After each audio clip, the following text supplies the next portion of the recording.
Bonjour et bienvenue au Café du Matin avec John Plassard. Aujourd'hui, je me focalise sur le rebond des marchés. En fait, l'histoire pourrait-elle se répéter? Le S&P 500, comme vous le savez, a atteint un nouveau record historique. Ce n'est pas la première fois que le marché boursier atteint un tel niveau alors qu'il est encore en récession. Cela s'est produit 4 fois auparavant lors des récessions de 1961, 80, 82 et 91. Dans tous ces cas, le marché boursier a connu une hausse à 2 chiffres 12 mois plus tard, sauf en 1980 où c'était de 7,7%. Si l'histoire se répète, le marché boursier pourrait encore se redresser ces 12 prochains mois. Un point important à noter est que par le passé, de nouveaux sommets historiques ont été atteints soit le même mois que la fin de la récession, soit un an plus tard. Entre avril et juin, le PIB réel américain a baissé de 32,9% par rapport au trimestre précédent. Il s'agit de la plus forte baisse trimestrielle jamais enregistrée pour des données remontant à 1947.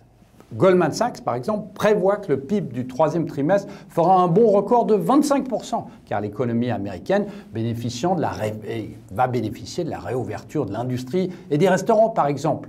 Même avec ce rebond, le PIB terminerait cependant l'année en baisse de 4,6%. Bien que la récession américaine soit probablement terminée, elle est très différente des autres. La récession est peut-être techniquement terminée, mais la production est bien inférieure à ce qu'elle était une année plus tôt.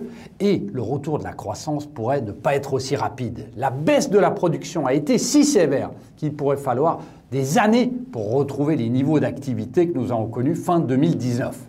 La pandémie a eu des répercussions sur tous les secteurs de l'économie. Le fait que le S&P 500 ait récupéré ses pertes dues à la pandémie reflète davantage les mesures sans précédent prises par les banquiers centraux que la force de l'économie réelle. En abaissant les taux d'intérêt à zéro et en achetant des milliards de dollars d'obligations, la Réserve fédérale a incité les investisseurs à parier sur les actions risquées, en particulier les actions technologiques.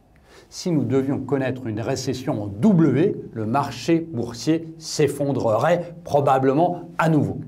L'histoire pourrait ne pas se répéter, donc cette fois-ci, faire très attention. Merci beaucoup, passez une très bonne journée et surtout n'hésitez pas à lire mon morning.